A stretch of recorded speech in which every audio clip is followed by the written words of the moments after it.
거룩한 주일 예배 참 잘하셨습니다. 하나님 아버지의 크신 은혜와 축복과 그 사랑이 우리 모든 성도님들 한 분 한 분 가정 모든 삶 속에 충만하게 함께 하시길 예수님의 이름으로 축복합니다. 우리 서로 사랑합니다. 축복합니다. 인사 나누겠습니다. 사랑합니다. 축복합니다.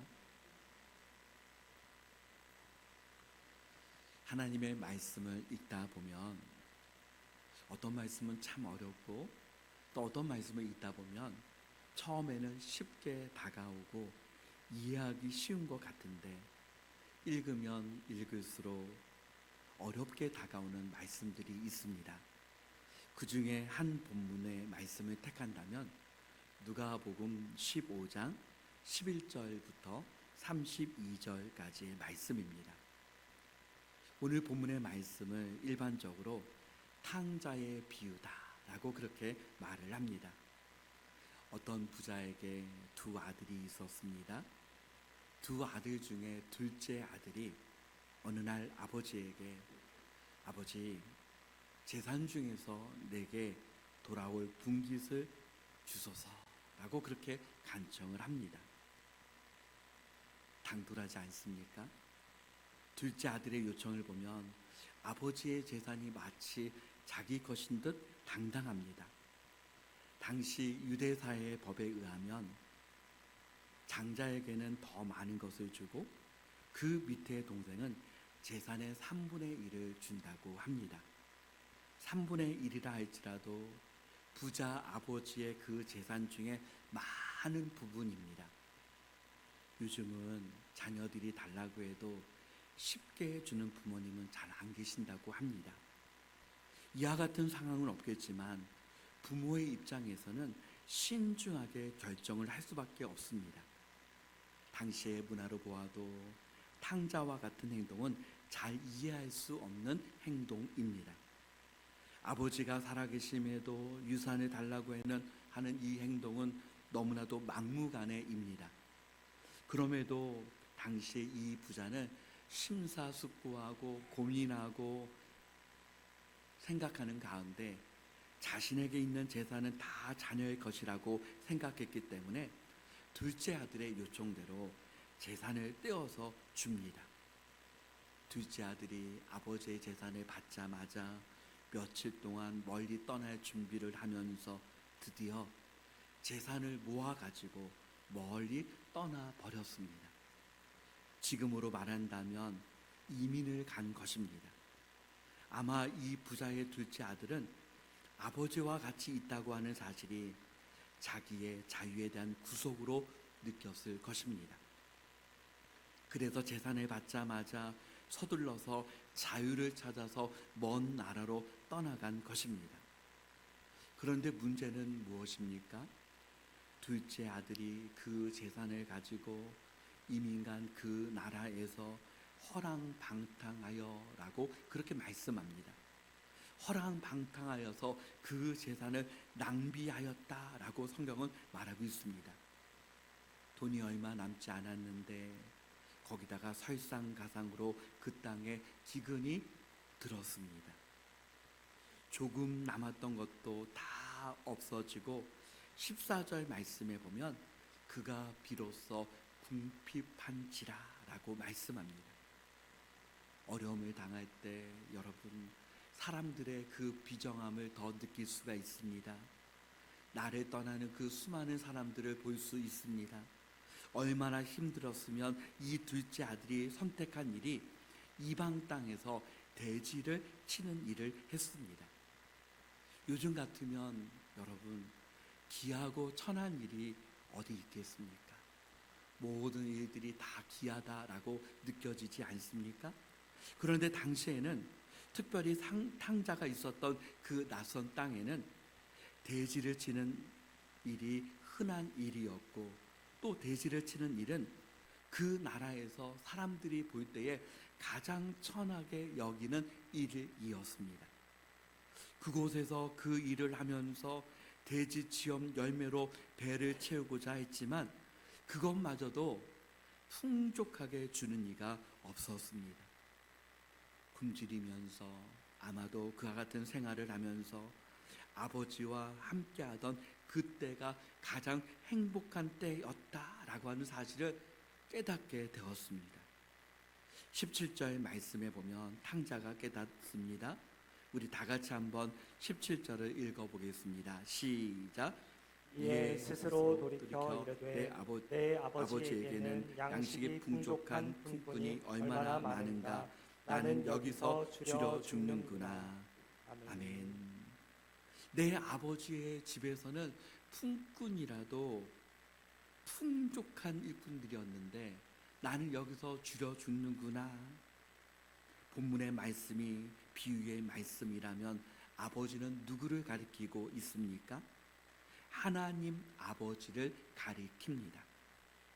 그런 의미에서 둘째 아들 탕자의 가장 큰 불행은 무엇입니까? 하나님 아버지를 떠난 것이 가장 큰 불행이라는 사실을 알 수 있습니다. 하나님을 떠난다라고 하는 것은 영적으로 병든 것 아니겠습니까? 하나님을 떠나 있다라고 하는 그 사실은 성경은 영적으로 죽어 있는 상태다라고 그렇게 말하고 있습니다. 하나님을 떠난 그 자리에 악한 영이 찾아온다는 사실입니다.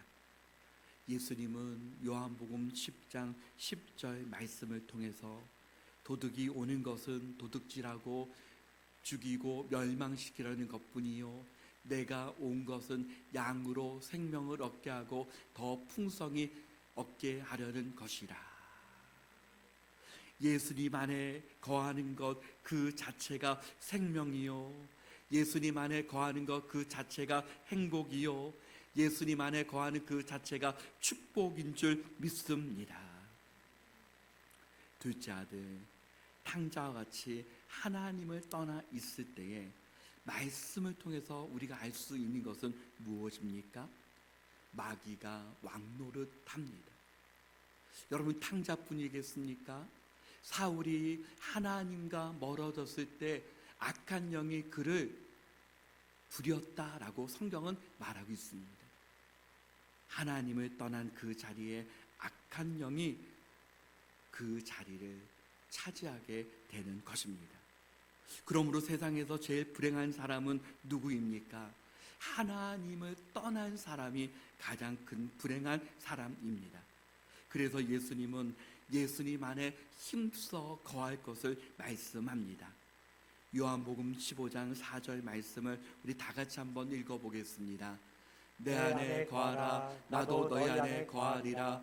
가지가 포도나무에 붙어 있지 아니하며 스스로 열매를 맺을 수 없음같이 너희도 내 안에 있지 아니하면 그러하리라. 아멘. 내 안에 거하라. 시편 기자는 세상에서 가장 큰 복을 시편 73편 28절을 통해서 하나님께 가까이 함이 내게 복이라. 하나님께 가까이 함이 내게 복이라. 하나님 아버지께 더 가까이 나가는 저와 우리 모든 성도님들 다 되시길 예수님의 이름으로 축복합니다. 내가 이 세상에서 가장 행복하게 사는 비결이 무엇입니까? 세상의 사람들은 말합니다. 가장 행복하게 사는 비결은 이 조건이 있어야 하고 저 조건이 있어야 하고 수많은 조건들을 말합니다. 그런데 하나님의 말씀은 우리에게 이렇게 말씀합니다. 예수 그리스도 안에 온전히 거할 때에 가장 행복하다. 예수 그리스도 안에 우리가 온전히 거할 때 하나님께서 주시는 가장 행복한 주님의 자녀들이 되는 줄 믿습니다. 탕자가 드디어 돌아옵니다. 어떻게 돌아옵니까? 내가 일어나 아버지께 가서 이르기를 아버지 내가 하늘과 아버지께 죄를 지었사오니 아버지를 떠나 있었던 것을 회개하고 돌아섭니다. 이제는 아들이라 하시지 말고 아버지 집에 있는 품꾼의 하나라고 생각하시고 받아주세요 라고 그렇게 고백한다면 아버지가 들어주실 것이다 라고 그렇게 생각하며 아버지께로 돌아갑니다. 요한복음 15장 5절 말씀에 예수님은 말씀합니다. 나를 떠나서는 너희가 아무것도 할 수 없으리라. 재산을 받자마자 아버지를 떠났을 때는 이제는 자유다, 이제는 내 마음껏 할 수 있다, 이제는 내가 모든 것을 다 할 수 있다라고 생각했던 탕자는 모든 것을 다 잃어버리고 아버지께로 돌아오는 그 모습을 보게 됩니다. 예수님은 나를 떠나서는 너희가 아무것도 할 수 없으리라. 아버지를 떠나 있었던 탕자에게 깨닫는 은혜가 임합니다. 아버지 곁에 있었던 것이 가장 큰 은혜였다는 사실을 깨닫게 됩니다. 사랑하는 성도 여러분, 택한 백성은 어떻습니까? 반드시 돌아옵니다. 깨닫고 돌아오게 되어 있습니다. 오직 사는 길은 하나님 아버지께로 돌아오는 것이요 하나님 아버지께로 나아오는 것임을 믿습니다. 20절 말씀에 이제 일어나서 아버지께 돌아가니라. 여러분, 일어나기까지 얼마나 힘이 들었겠습니까? 일어난다라고 하는 것은 하나님의 은혜요 축복입니다. 탕자가 가장 잘한 것은 아버지께로 이제 일어나서 돌아간 것, 이것이 가장 잘한 것입니다. 20절 하반절에 보면 아직도 거리가 먼데, 집에까지 가려면 아직 먼 거리를 가야 한다는 그 의미와 더불어서 집과의 거리가 어느 정도 떨어져 있다는 사실을 말하고 있습니다. 집까지의 그 거리가 먼데 그 먼 데까지 아버지가 나와 있습니다. 언제 아들이 올지 모르는 그 상황 속에서 이 아버지는 매일매일 그 아들을 기다리고 있었던 것입니다. 아들이 집을 떠나고 아버지의 마음에 평안함이 없었습니다. 항상 그 마음에 아들을 기다리는 그 마음이 있었습니다. 아버지가 그를 보고 측은히 여겨 달려가 목을 안고 입을 맞춥니다. 멀리서도 아들을 알아보고 달려가 목을 안고 입을 맞췄습니다. 얼마나 안타깝게 기다렸는지 알 수 있습니다. 아들이 말합니다. 내가 하늘과 아버지께 죄를 얻었사오니 지금부터는 아버지의 아들이라 일컬음을 감당치 못하겠나이다. 깨달음의 고백이요 회개의 고백입니다. 아버지를 떠나기 전에는 그것이 죄인 줄을 몰랐습니다. 그러나 아버지를 떠났을 때 깨달았습니다.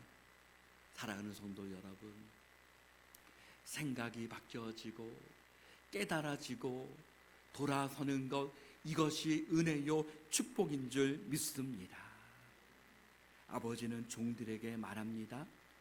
제일 좋은 옷을 내어다가 입히고 손에 가락지를 끼우고 발에 신을 신기라. 옷과 가락지, 신, 가장 좋은 것을 주기를 원하시는 하나님 아버지의 사랑과 그 마음입니다. 더불어서 특별히 가락지는 무엇입니까? 손에 가락지를 끼워준다라고 하는 것은 너는 내 아들이다. 그 지위의 회복입니다. 너는 내 아들이다. 가락지를 끼워주면서 너는 내 아들이다. 모든 것이 회복되었다라고 하는 의미입니다. 그리고 아버지는 하인들을 시켜 살진 송아지를 끌어다가 잡으라. 우리가 잔치를 벌이자 이웃을 다 초청합니다. 잃었다가 다시 찾은 아들로 인하여서 기뻐하는 아버지로 인하여서 온 이웃들이 모두가 함께 기뻐하고 즐거워합니다. 그러나 여러분, 그때 들에서 일하던 큰아들이 왔습니다. 큰아들이 돌아와 보니 큰아들이 보기에는 가관이 아닙니다. 동생이 돌아왔다고 해서 온 집안이 이웃을 초청하고 춤을 추고 큰 잔치가 벌어졌습니다. 아니, 동생은 그 많은 재산을 다 잃어버리고 돌아왔는데 아버지가 저러고 싶을까라고 하는 생각이 든 것입니다. 큰아들이 화가 나서 들어가지 않았습니다. 여러분, 우리는 이 말씀을 읽는 순간 큰아들이 왜 화났는지 알 수가 있습니다. 성경에서 읽지 않더라도 이해가 됩니다. 나 같았어도 큰아들과 같이 화가 났을 것 같기 때문입니다. 아버지가 큰아들이 화가 났다는 소리를 듣고 달려 나왔습니다. 큰아들이 아버지에게 자기의 선한 마음을 말합니다. 우리 29절 말씀을 다 같이 읽어보겠습니다. 아버지께 대답하여 이르되 내가 여러 해 아버지를 섬겨 명을 어김이 없거늘 내게는 염소 새끼라도 주어 나와 내 벗으로 죽이게 하신 일이 없나니. 아멘. 이 본문을 읽을 때마다 사실 인간적으로 생각할 때는 저의 마음에는 큰아들의 마음이 아버지의 마음보다 더 이해갈 때가 많이 있습니다. 그러나 여러분, 사람의 힘과 능력과 지혜로 다 이해할 수 없는 아버지의 사랑 아닙니까? 그 아버지가 누구이십니까? 하나님 아버지이십니다. 누가복음 15장 전체 말씀을 통해서 또 탕자의 그 비유를 통해서 하나님의 사랑이 어떠한 사랑인지를 우리에게 분명하게 말씀하고 있는 것입니다. 당시에 서기관과 바리새인들, 유대인들은 어떻습니까? 예수님께서 사람들이 가까이 하지 않던, 오히려 미워하고 멀리했던 세리와 죄인들을 불러다가 함께 식사를 하고 가까이 하는 것을 이해하지 못하고 비난했습니다. 그래서 바리새인들과 서기관들은 모일 때마다 예수님을 비난했습니다. 누가복음 15장 2절 말씀에 바리새인들과 서기관들이 수군거려 이르되 이 사람이 죄인을 영접하고 음식을 먹는다 하더라. 예수님은 바리새인과 서기관들에게 잃어버린 한 마리 양 비유를 통해서 하나님께서 잃어버린 양 한 마리로 인하여서 얼마나 기뻐하시는지를 보여주셨습니다. 15장 7절 말씀을 우리 다 같이 읽어보겠습니다. 내가 너희에게 이르노니 이와 같이 죄인인 한 사람이 회개하면 하늘에서는 회개할 것 없는 죄인 99마리로 말미암아 기뻐하는 것보다 더하리라. 아멘.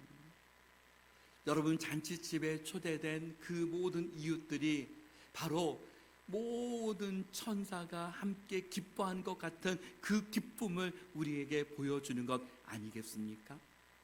한 영혼이 주님께 돌아오는 그 기쁨이 너무나도 크다는 사실입니다. 그렇다면 누가복음 15장 탕자의 비유를 통해서 하나님 아버지께서 주시는 메시지는 무엇입니까? 첫째는 하나님 아버지께로 돌아오는 것, 예수 그리스도를 믿는 믿음이 가장 축복 중에 축복임을 말씀하고 있는 것입니다. 그러므로 사랑하는 성도 여러분, 세상 한가운데서 우리가, 저와 우리 성도님들이 가장 잘한 것이 있다면 예수 그리스도를 믿는 믿음이 있다는 사실인 줄 믿습니다. 두 번째는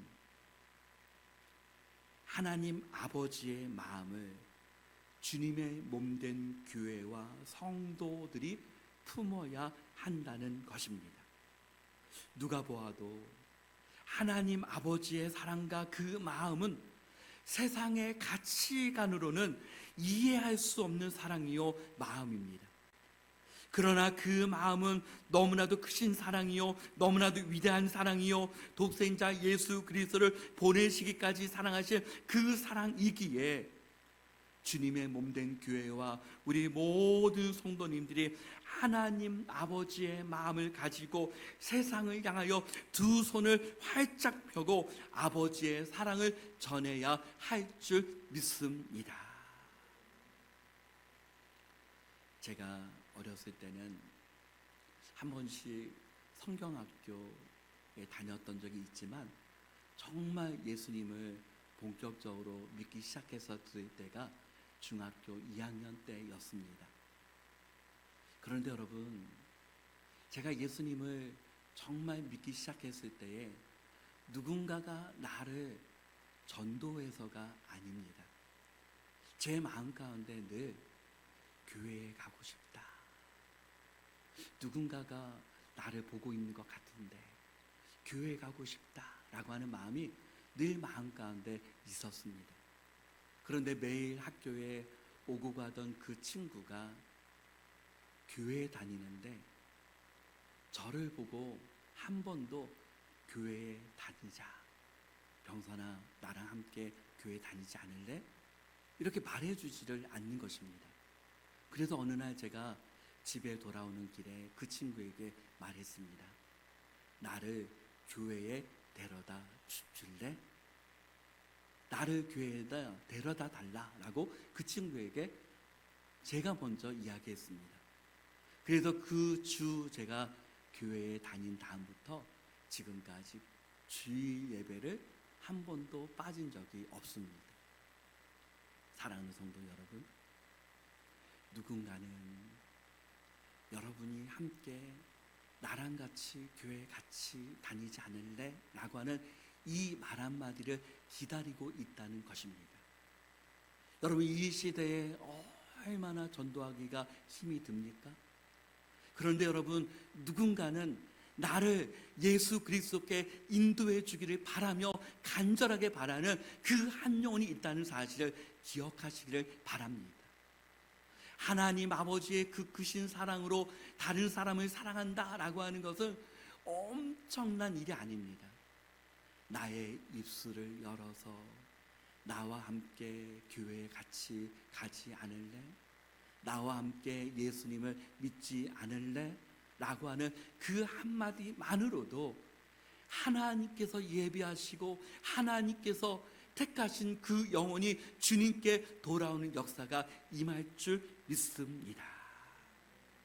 세 번째는 아버지가 함께 있었던, 곁에 있었던 큰아들. 여러분, 너무나도 훌륭한 아들 아닙니까? 누가 보아도 성실하고 착하고 정말 좋은 아들입니다. 그러나 여러분, 이 큰아들 또한 또 한 명의 잃어버린 탕자다라고 말할 수 있습니다. 중요한 것 한 가지는 무엇입니까? 아버지의 마음을 알지 못했다. 아버지의 마음을 알지 못하고 함께 있었다. 그런 의미에서 이 아들 또한 잃어버린 한 아들 아니겠습니까? 아버지가 그 큰아들에게 말합니다. 15장 31절 말씀 우리 다 같이 한번 찾아 읽어보겠습니다. 아버지가 이르되 너는 항상 나와 함께 있으니 내 것이 다 내 것이로되. 아멘. 너는 항상 나와 함께 있으니 내 것이 다 내 것이로되. 아버지의 것이 다 내 것이다 라고 말씀하시는 것은 하나님의 그 크신 사랑과 그 은혜가 둘째 아들 탕자에게만 임한 것이 아니라 함께 있는 그 아들에게 내 것이 다 내 것이로되 라고 하는 이 말씀은 하나님의 그 크신 사랑이 너에게 있다는 사실을 말씀하고 있는 것입니다.